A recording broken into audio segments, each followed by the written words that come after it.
আসসালামু আলাইকুম ওয়া রাহমাতুল্লাহি ওয়া বারাকাতুহু। মাননীয় দর্শক বিন্দু, বেদাতি ইমামদের পিছনে সহিহ আকীদা রাখনে ওয়ালা মুক্তাদিরা নামাজ পড়তে পারবে কিনা?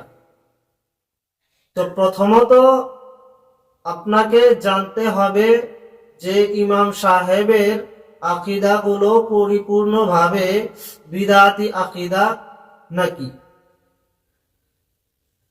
নাকি ইমাম সাহেবের কিছু এরকম আমল আছে যেগুলো আমল বিদআতীদের সঙ্গে মিলে যায়, অথবা ইমাম সাহেবের ওঠা বসা বেশিরভাগ বিদআতীদের সঙ্গে হয়ে থাকে।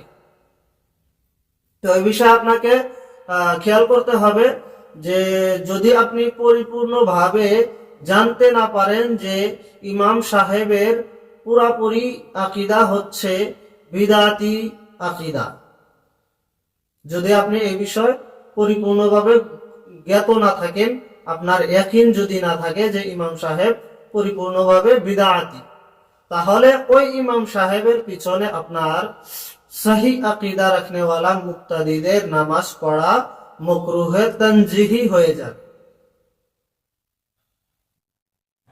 দ্বিতীয়ত আপনাকে দেখতে হবে যে আপনার নামাজের সময় হয়ে গেছে, জামাতের সময় হয়ে গেছে, ওখানে সহি আকীদা রাখনে ওয়ালা কোনো ইমাম সাহেব নাই, শুধুমাত্র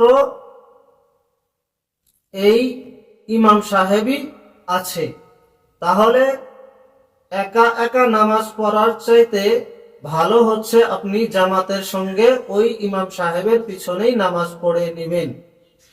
হ্যাঁ, আপনাকে চেষ্টা করতে হবে যে আশেপাশে যদি কোনো ভালো সহি আকীদা রাখনে ওয়ালা ইমাম সাহেবের মসজিদ থাকে, তাহলে আপনাকে কষ্ট করে একটু নামাজের মধ্যে এহতিয়াত করার জন্য আপনি কষ্ট করে ওই মসজিদে গিয়ে, যেই মসজিদে ইমাম সহি আকীদা রাখনে ওয়ালা ইমাম সাহেব নামাজ পড়াচ্ছে, তো ওখানে গিয়ে আপনি কষ্ট করে নামাজটা পড়ে নেবেন।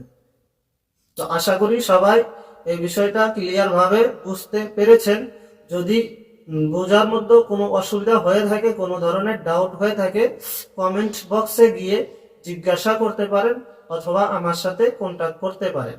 আমি ইনশাল্লাহ উত্তর দেওয়ার জন্য চেষ্টা করব। তো সবাই সুস্থ থাকবেন, ভালো থাকবেন।